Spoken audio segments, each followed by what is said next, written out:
Hey all, just wanted to let you know about the overall quality of this episode isn't quite up to what I want it to be. We had a myriad of technical issues, not only with Zencaster, but also Nick and Josh's internet connection cutting in and out. So I tried my best to stitch everything together, and unfortunately that did mean I had to throw all of the MP3 files into one singular file, which means, especially in Nick's audio, there's a lot of background noise that got through that I was not able to clean up in editing. So I just wanted to apologize, and I hope you guys enjoy the episode regardless. Thank you so very much for listening, and we love you.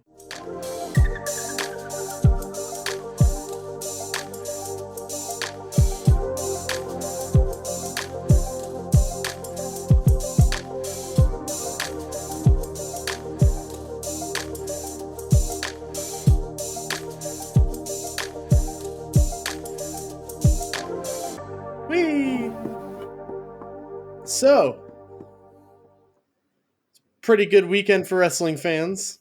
How about that CM Punk return? Some wrestling fans more than others. I just saw a picture of CM Punk sitting in the middle of an AEW ring, right? But he's sitting the way he did when he dropped the pipe bomb, and I'm like, I don't fucking care though. What are you gonna do? Tell me how much more WWE sucks? Well, I mean, if you actually watch the promo, it's not what he did, but okay. Yeah, that's what I said. That's what was on the thumbnail, and I was like, no, I'm good, CM Punk. No, he was just literally doing that to do the callback to it. That's all it was. Yeah, it's just a nice little reference. It was a fucking great promo. Well, he's one of the best to ever be on the mic. True. Yeah. I wish you could say the same about his skills in the ring. He doesn't need to have him as great as some others because of his mic skills. Yeah, he's always been more of a talker anyway. Like if we're being honest, Ric Flair, Hulk Hogan, absolutely fucking balls ass shitty in the ring.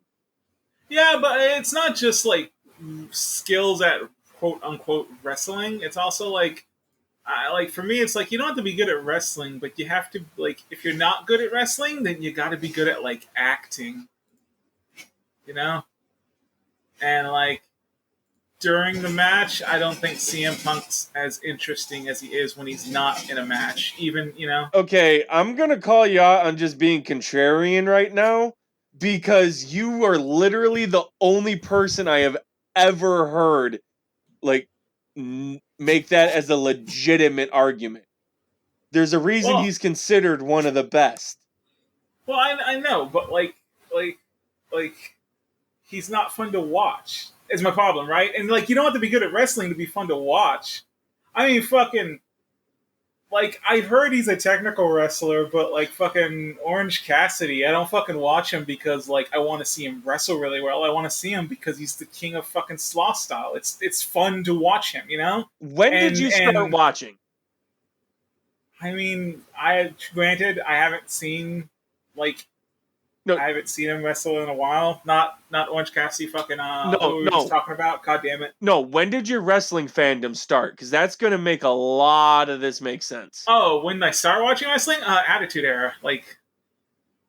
Okay, that's when I started. Then you saw Punk through both Summers of Punk, and you should know from his Ring of Honor days.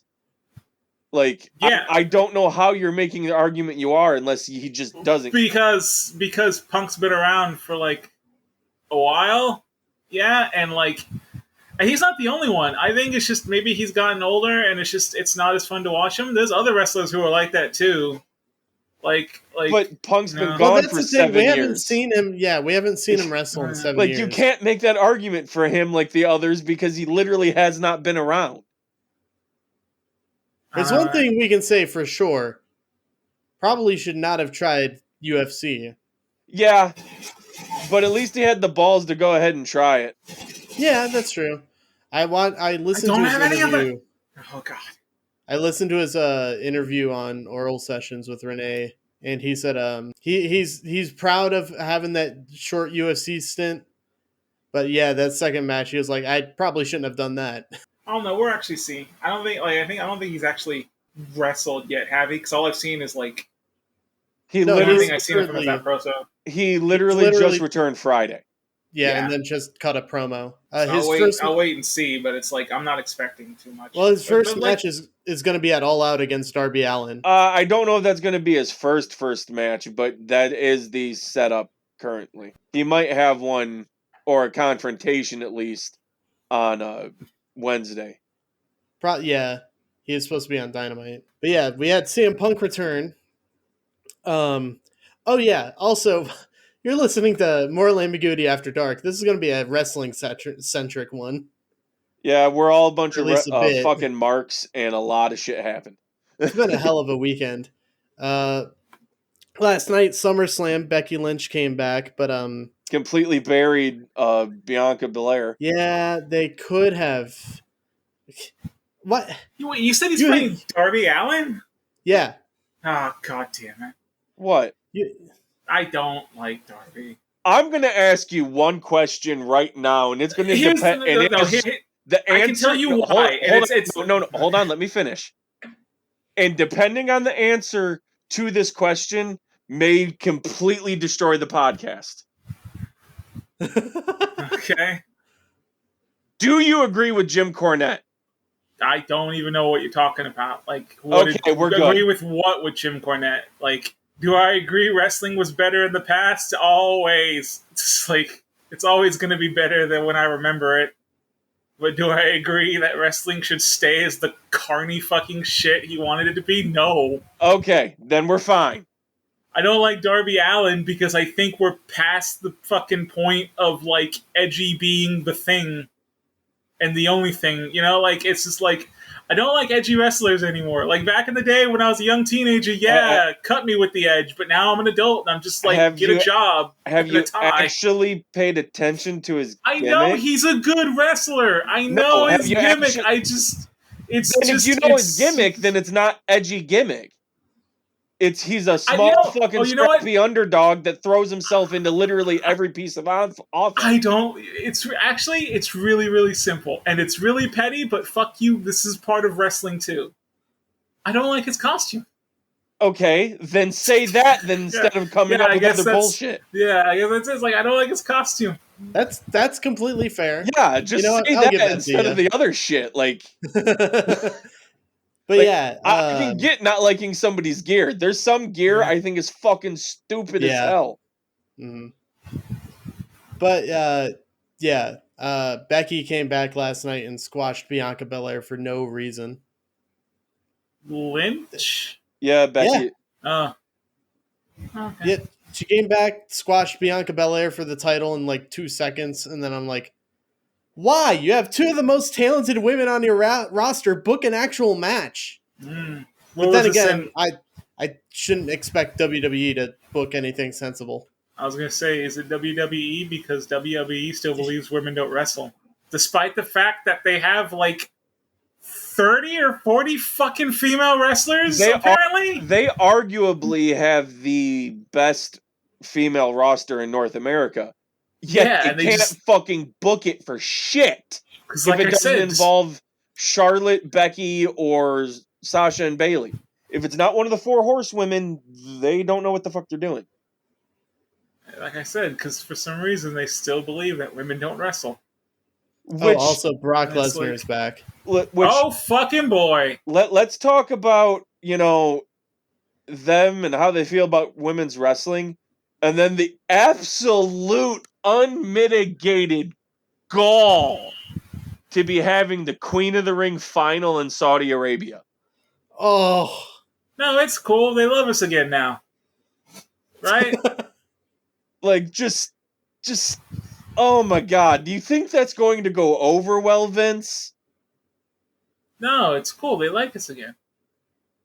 Yeah, they can like us all they want. That doesn't change cultural differences. Oh, fuck it. Wait, what was the first women's match in Saudi Arabia? Wasn't that Lacey Evans and Natalya? Yeah. Honestly, I don't think Lacey should have got it, but Natalia is probably one of the best ones to have done it because she is a safe style, nothing flashy, nothing that's gonna, Yeah, she's a very safe pick. She's also a very good pick because she's talented. Yeah. I mean, she's a Hart, so. Yeah, exactly. Well, kind of she's. goes without saying. I thought her dad was Neidhart. That's all their last names, isn't it? No. Brett and Owen and all, that's Hart. Jim Neidhart was part of the Hart Foundation, but I don't think he was actually blood related. I think he married him. Yeah, I guess you're right. Yeah. Just Googled it. Bret Hart's middle name is Sargent? Yes. Hell yeah. Bret Sargent Hart? Bret the Sergeant Hitman Hart. Thank you very much. See, this episode is where my nerd's gonna come out because this is my fucking wheelhouse. Hey, did Owen have a similarly fucking cool, weird middle name? No, it's just Owen James. Wasn't Dynamite Kid by marriage? I know Davey Boy Smith was. We could also play 6 Degrees of Separation, and I never pronounce it right. Rock's family. All right, I got it right here. For the Hart family, Stu, Smith, Bruce, Keith, Wayne, Dean, Brett, Ross, Diana, Owen, Teddy Hart. No, he's not in jail yet. Give it a couple of days. Natalia, Davey Boy Smith Jr., Tyson Kidd, Mike, and Matt Hart. Wow. That is a lot of Harts. Then we have connected members, which is Helen, Martha, Jim, Tom Billington, Roddy Piper. I think he married one of the daughters. Harry Smith. I thought we were doing 6 Degrees of Separation. We were getting that one. We were looking that up real quick, but yeah, now we can go to the. Hang on. Yeah. All right, so I'm looking at the Rock's family tree. This name is so long, I don't think I can pronounce it. It's Mateniufigamalieta. Stop before you butcher it any further. Yeah, it's. Oh boy! But shortened, it's Adamaivia. Okay. If you shorten it, or I guess that's just their nickname. Jeez, man, The Rock is related to a lot of people. Yeah, the ones people are going to know: Peter Maivia, Nia Jax, Rocky Johnson, Afa and Sika, Yokozuna, Rikishi. Yeah, Rikishi, Umaga. Rosie and Jamal, or Umaga, Tonga Also, Kid, Jimmy and Jey Uso. I just want to point out before we get too far away that you didn't fucking mention Ted when you were talking about fucking the Harts, and I'm angry. Who? Ted. He said Teddy. Teddy Hart. Said Teddy Hart. Just mentioned he's not in jail yet. No, not Teddy Hart. Ted. Terrible Ted. He's not part of that family, I don't think. He's the only one who fucking matters. Stu cared more about that bear than he did his own kids. Oh, the fucking bear! God damn it, I forgot about the bear. Yes, I'm sorry. What? I'm sorry. Explain the bear to me. Stu Hart had a bear that he wrestled. It's like the most important thing to know about Stu Hart. He wrestled a bear? Yes. That was a thing. Did you not know wrestling a bear was a thing? Yeah, I knew it was a thing. I didn't know Stu Hart wrestled a fucking bear. A lot of those old fucking crazy dudes did. Fucking Hart had on Superstar occasions Billy Graham animals. wrestled him. Wrestled terrible Ted. Hart had on occasions wrestled animals such as tigers and grizzly bears as part of promotional efforts for the company as well as charity. This is for Stampede Wrestling. Yeah. He wrestled a tiger. There's a picture of it right here. Yeah, Stu Hart was fucking insane. God damn, I guess. He was also probably a sadist. You think so? Well, listen to the stories about the Hart family dungeon and how many of them are just him needlessly stretching somebody because he can't. Stu only cared about two things, bears and wrestling, and when he died, they buried that damn bear with him. Like the kings of old. Damn. Yeah, Stu. Like, you could do a whole thing on Stu Hart and the Hart family and how crazy it is. Yeah. Did you tell him about the dungeon? Yeah, you mean Stu Hart's fucking basement? Yeah, the dungeon. Do we want to talk about how he would stretch his kids as punishment for fucking up? No, I'm good. No, look, you gotta learn. You gotta teach them. This is great. Buddy Roberts described the place as like a torture chamber. Yeah. Yeah. The Hart family dungeon was fucked up. But by God, you learn how to wrestle.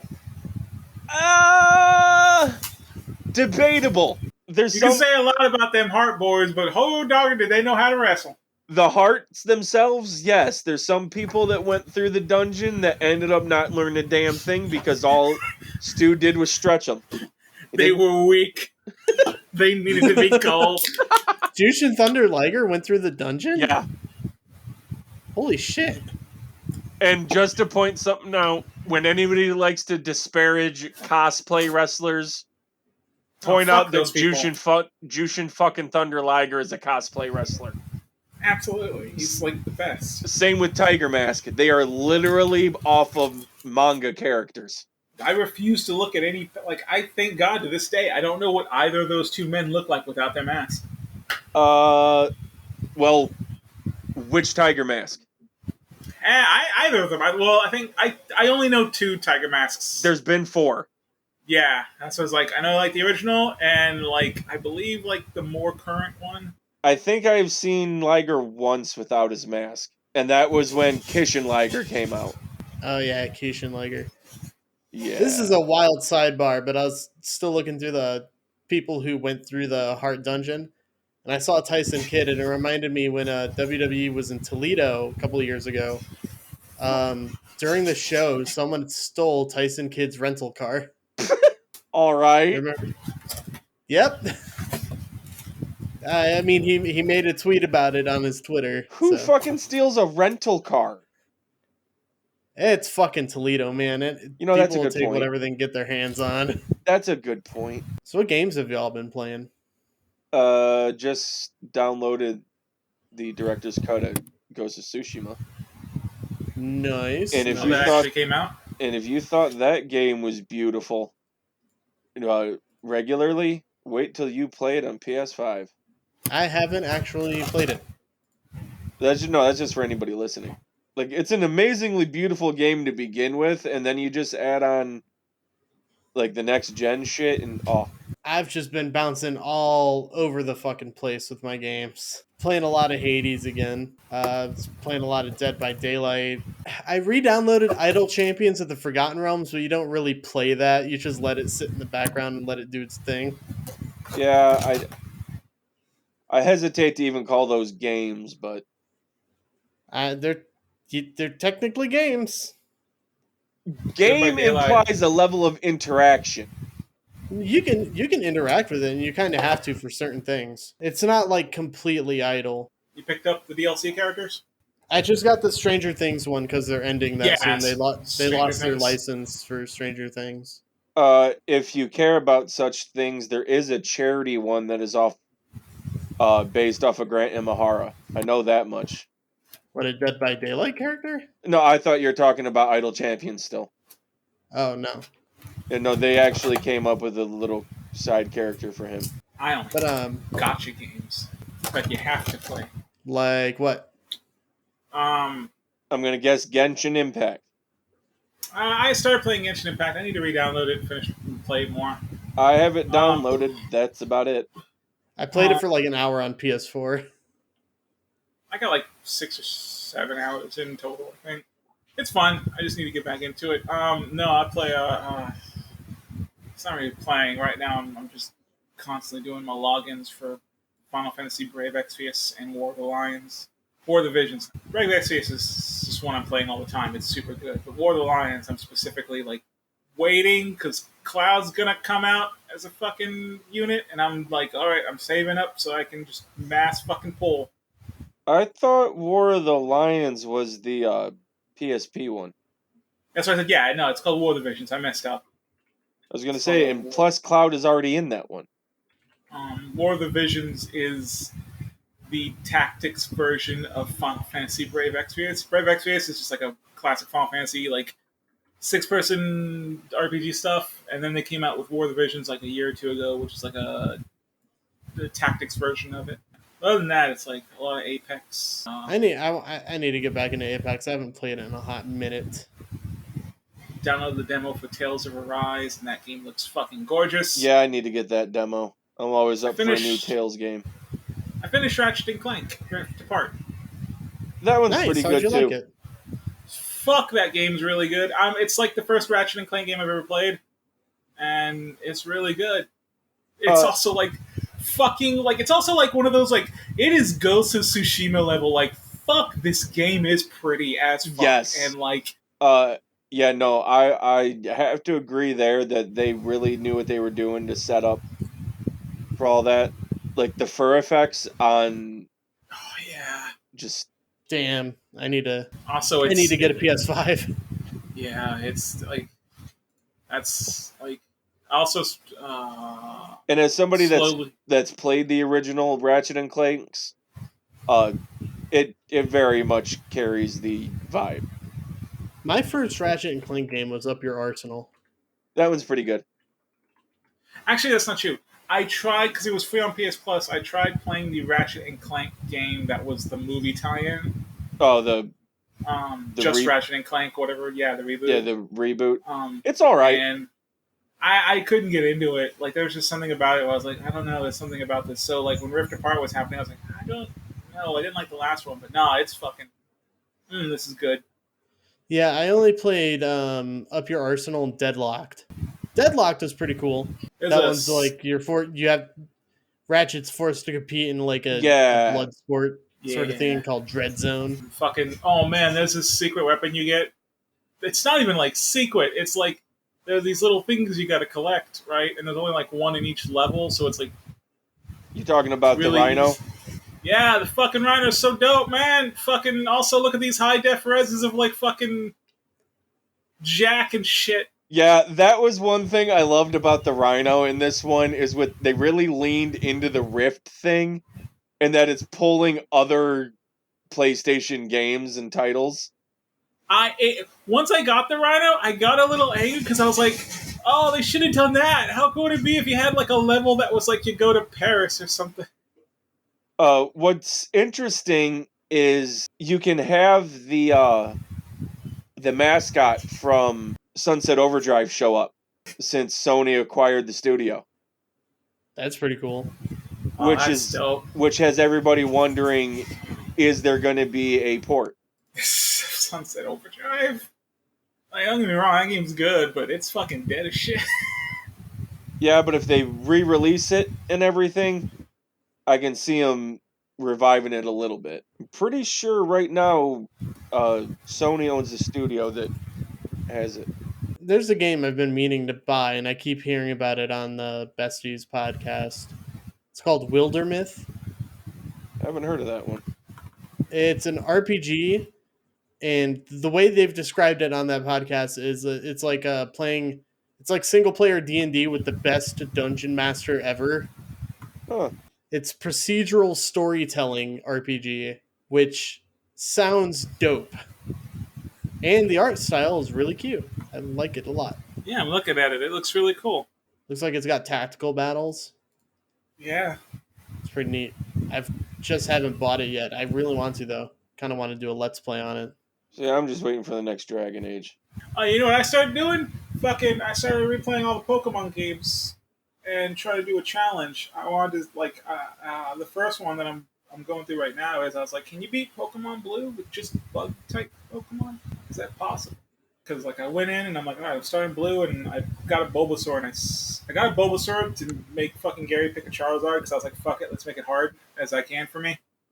And then I fucking edited the Bulbasaur to be a Scyther because, check this, Pokemon Original Gen, there is 6 bug Pokemon. Like, or rather 6 full lines, right?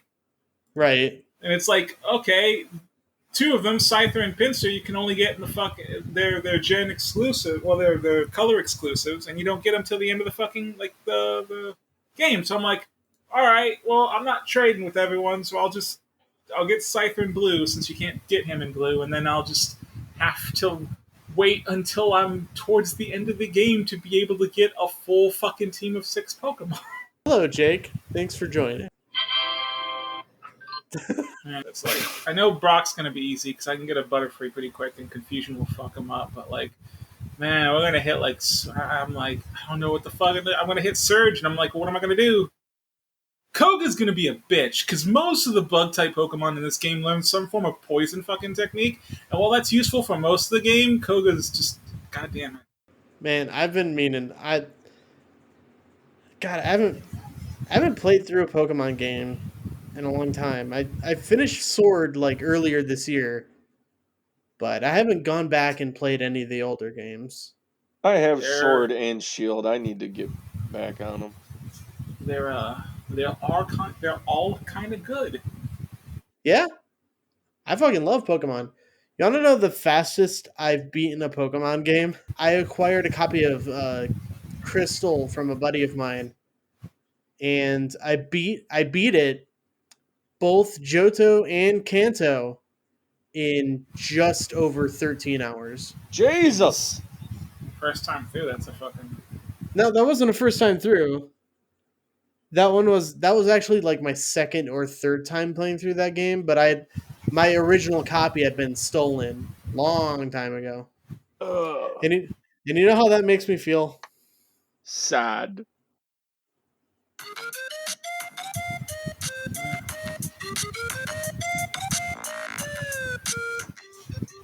That's how that makes me feel. I think the real thing you should be worried about is why you have that like on standby on your fucking... I pulled it up while you were talking because I thought it would be funny. More sense. I thought it would be funny just to play a little bit of that. So, Jake, what games have you been playing? Not really any. I've been more wrapped up in consuming Critical Role content and plotting nefarious things in D&D. How's that NASCAR race you went to? It was all right. The cars went vroom real loud, and they made some left turns real fast. Damn, that sounds exciting. There were a couple crashes. Pretty neat. That's pretty cool, though.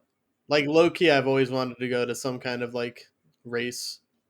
It's pretty cool. I know you already told us that there was some dumb fuck that when they heard Toyota said, fuck China. Can't even get the country right. Yeah, the crowd was kind of exactly what you would expect. But I had an all right time. I had a pretty good time. I ate some spicy beef jerky. That was pretty good. Nice. In far more important news. Oh my god. Huh.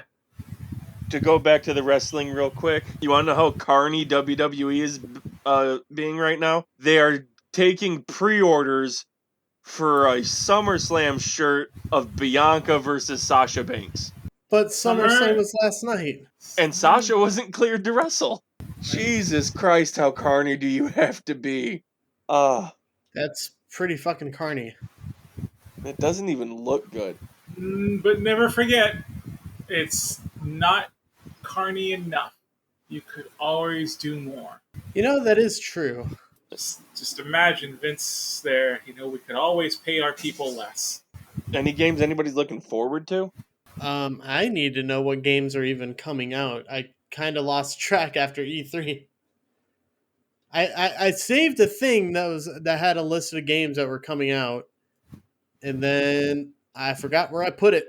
I know we're supposed to be getting the reveal of the Saints Row reboot this week. It's actually not a reboot. It is a sequel. That's not what the article I read said. Everything else that I've seen about it says that it's a new game, not a reboot. Wow. Going off of Kotaku, Volition has confirmed that it's a totally new game and not a remake or re-release. Yeah. No. Not a remake.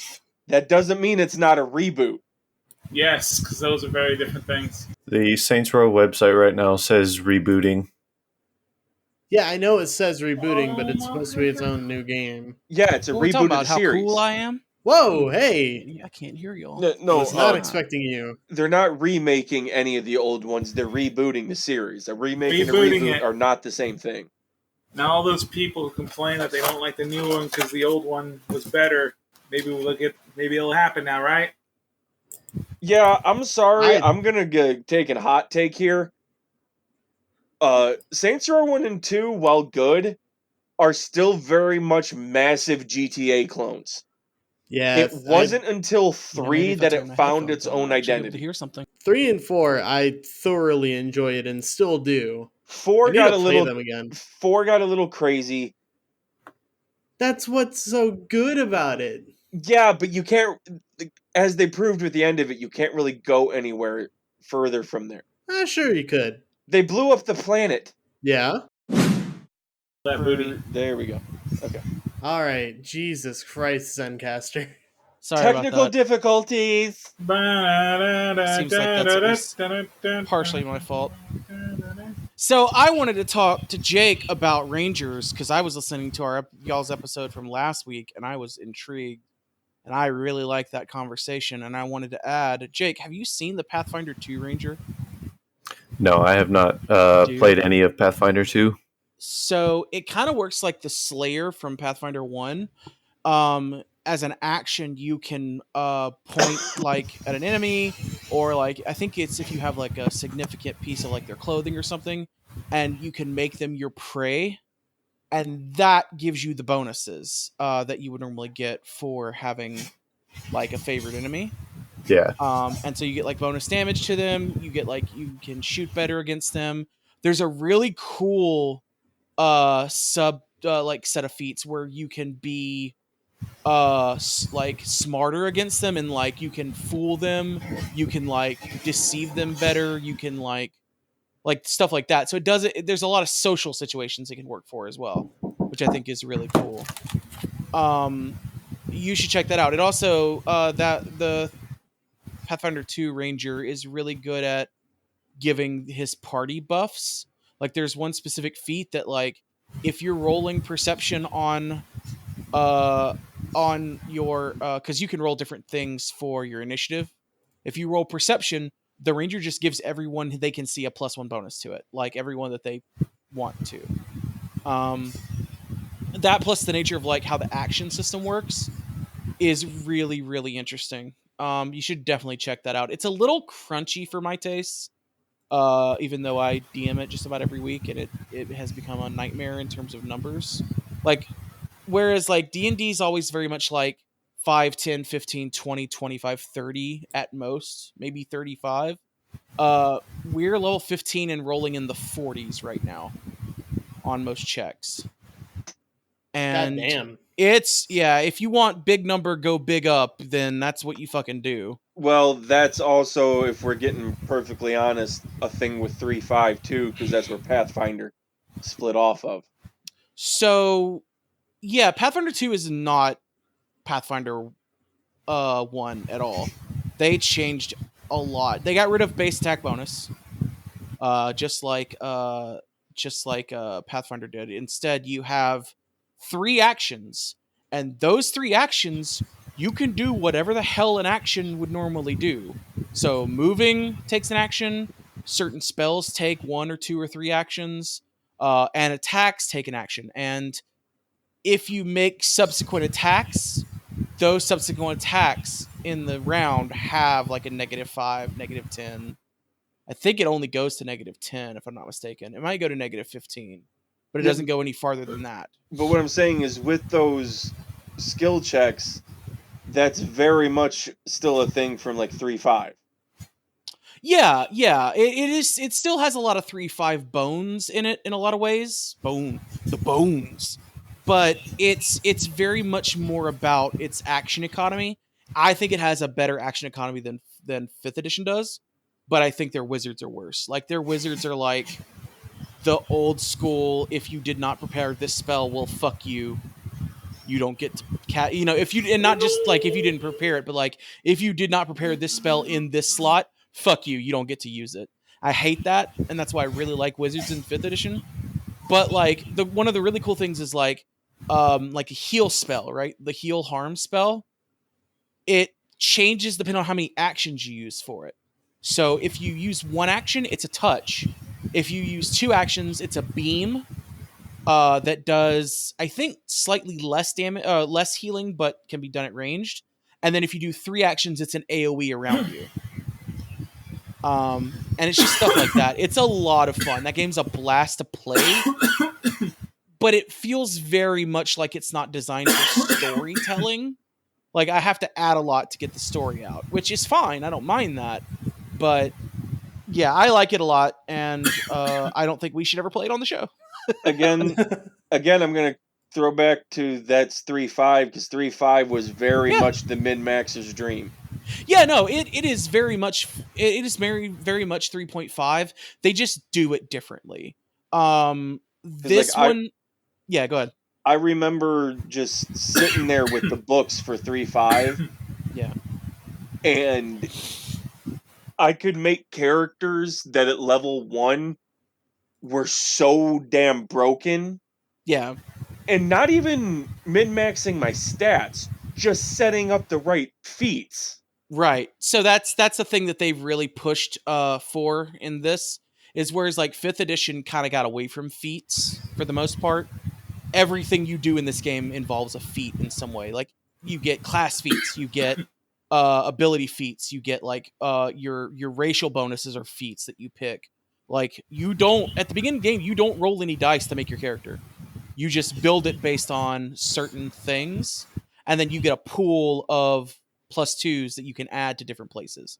So it makes making characters a lot easier and a lot quicker. But it's a fantastic game, and yeah, it feels very 3.5 in its crunchiness, but a lot more like easier for you to peg down. Okay, well, what am I doing here? What am I doing here? So like, you get everyone gets 3 actions a turn, and then you get a bonus action and a reaction, and that's it. Those are your actions.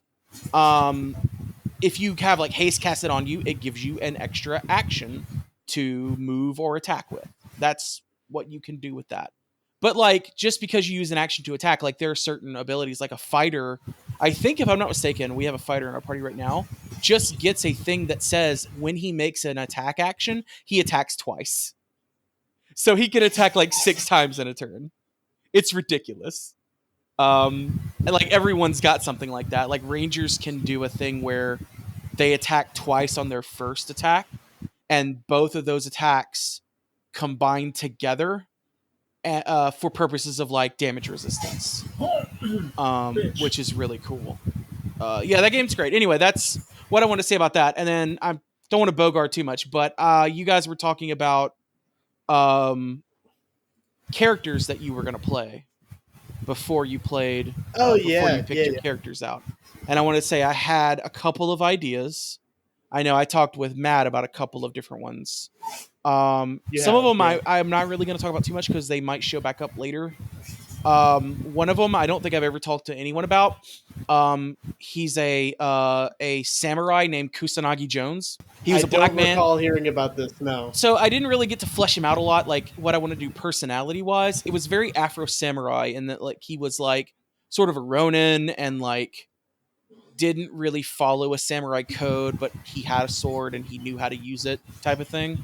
Right. And his big thing was like he was a black man with the reason that he got the name Kusanagi because Kusanagi means grass cut, and his hair was spiked like that. So like he had like kind of like a straight up like I forget what you call it, like a racer head, like flat top, but it was like spiked, kind of like Bart Simpson in a way. That was the main one I had been working on, and then I was working on a wizard, which is probably going to end up showing up in the next game we do, in the next campaign. Are you talking like just a spiky version, like Kid from Kid and Play? Yeah, kinda, yeah, exactly. Okay, but it was like that. That was kind of the idea of the character. I haven't really fleshed him out more than that. And then I had that fucking reference doesn't beat. So I didn't have... That was the only other character I'd been thinking about at the time. I did have a backup character in case Jack died in Barovia. And I don't know if I talked about that before. Whereas he was like he was a kid that got lost in the woods and ended up in Barovia by I was gonna say accident. we just lost. And he was found. I thought that was me that was fucking up. Raised Their by internet just is not having a good time. paladins who were going No. after Strahd, and Strahd killed them all. And I apparently that's don't actually think like Jack I has came up with that realized- idea. Apparently that's a thing that's in the book can't that I hear didn't even anything. know. There's like an order of paladins, and like the head of it like got turned into a raid. Hang on. You didn't. You I didn't didn't know. realize Yeah, what no. happened. We met those people, didn't we? Did we? You cut out for Yeah. like half a Oh minute. man, no. Sorry about that. Sorry. You just kept talking and just came right back in like mid sentence. Nick is Sorry. still isn't back either. No, the internet went out first. Your guys' internet is like all sorts of fucked up. We just changed the router today, so it shouldn't be having problems. I guess they traded the problems in the morning for the problems at night, which whatever, man. But no, yeah, I wasn't aware like of that whole idea. But so the idea is like they all die and he escapes and he takes his father's hammer and it's like a warhammer, like a square-headed Oh warhammer. yeah, you told us. You did tell us about this. Did I? remember. Okay, yeah. He I becomes a remember. blacksmith and becomes a gunslinger. Yeah. And his whole idea is like, I am waiting. So like basically the idea is Jack would die, you guys would get away, and you would come to a town where he's a blacksmith and he finds you and is like, okay, I think I can follow these guys. I think we can do this. And that might end up happening if we end up, depending on how things go, he might show back up in a different capacity. But Right. those are the two big ones that I had an idea for. So I don't know if any of you guys read what Jake had no, I'm posted in losing Discord water. earlier, the gory scene with Aelor. Mm-hmm. But fuck! don't Aelor think is I said- scary! Oh, no, I hadn't got a chance to see that yet. I'm going to check that out a little bit later. It is Did not scary! get it when he described him as the fucking Doomslayer. Like that's I do all I remember that, needed to yeah. hear. The inspiration was Doomslayer meets Geralt of Rivia. Like Yeah, that's all I that's needed to fucked hear. up. Like dude's fucking violent and Yeah. yeah. That's pretty much all that needed to be said. Speaking of stuff that I've been writing, I actually wrote 4 more pages of my vampire novel today. I finished chapter Nice. 1 a few days ago, and I started writing chapter 2. Are they sexy chapters? No. Okay, I'm gonna exit. They're out rather and dire. Everything back in Alright, because I can't hear. I can hear you fine, Nick. I don't know what's going on. I hear you. Yeah, it It still was. says Nick is offline on my end. I heard Weird. 2 of our party members I Um, can't hear, so I don't know if it's. It says that he's online on mine. Yeah, so I'm gonna. Oh, It says offline on mine. Zencaster just is not liking us tonight. but yeah. I've always thought. So the other thing I wanted to bring up about Rangers, Jake, that I wanted to talk to you about is I like, wasn't finished. oh, I'm sorry. I am so sorry. Moving on. I am the leader. Welcome now. back. I came up with a story idea about this group of young teenager friends. They go. You could not sound creepier with that description. Aw, come on. Young, nubile people. Okay, I didn't. All right. Like, I didn't say that. You Hot on the did. heels of the word finishing. This is off to a Yeah. bad start. I don't like any of this. Yeah, this is off a bad touch. I need an adult. No, all right. Listen, it's a group of friends that go adventuring in some caves nearby their hometown, and then they get lost and wake up in like this sort of Alice in Wonderland-esque world. Obviously, not exactly Alice in Wonderland, but Nah, fuck it. Screw Lewis Carroll. He was a dick. And a pedophile? We can take a shit. Who cares? Oh boy, here we go. I was going to say shut up. legally distinct enough to not be legally actionable. I'm trying to talk. Even when he's not DMing, we are still talking over Matt. Yeah. So their whole deal is that they have to seal this mystic fountain that's spewing corruption into the world. Oh. And I had this cool idea that all the villains look like corporate fat cats and oil tycoons. That'll get him. That'll teach him. Okay, so we're not being Tell 'em. subtle, is what you're saying. And they want to take over Earth, which they refer to as Blue Mother. Oh, no! cool. All right, so you're doing Go Onger then. Are the good guys cars? What? just never mind. Don't worry about it. I would have gone with Gara Ranger because that's more of the Earth. Yeah, but it's like the Goanger had like pollution ministers. Like that's literally what they were called. That was they were designing to like pollute the earth. Yeah. That's a reference only me and Nick are going to get, and I'm okay with that. And I'm not going to explain it. I have the scene in my head where they stumble upon like this huge chessboard with all these like soldier corpses just strewn about.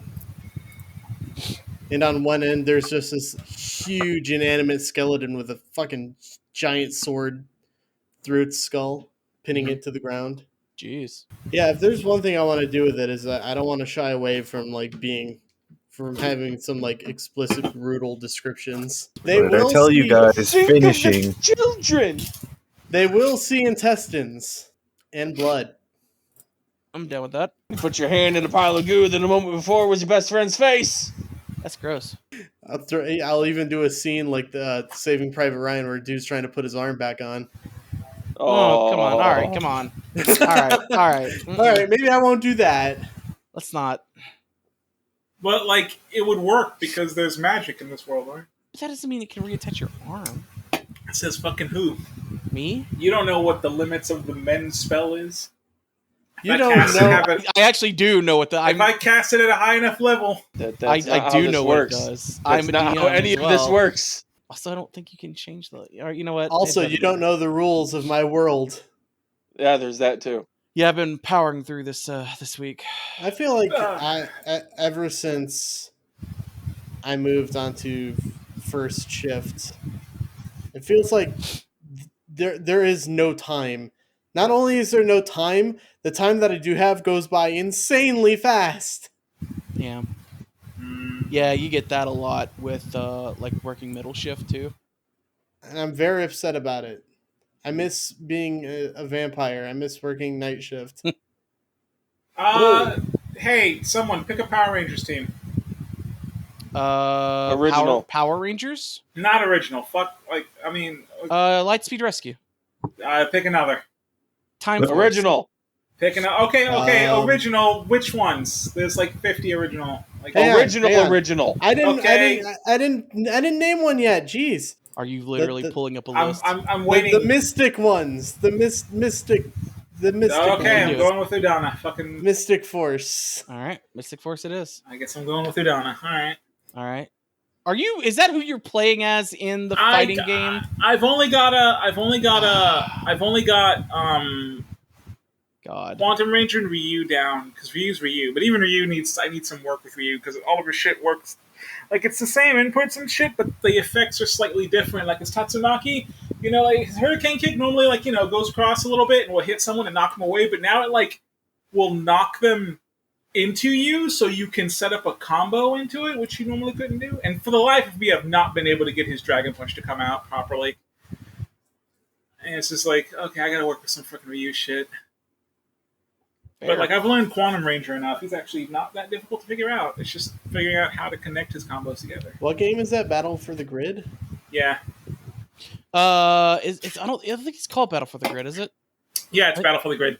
It's the same name as the... it's got the same name. Is it really That's bullshit. God. It's got... Wait, what does it share a name with?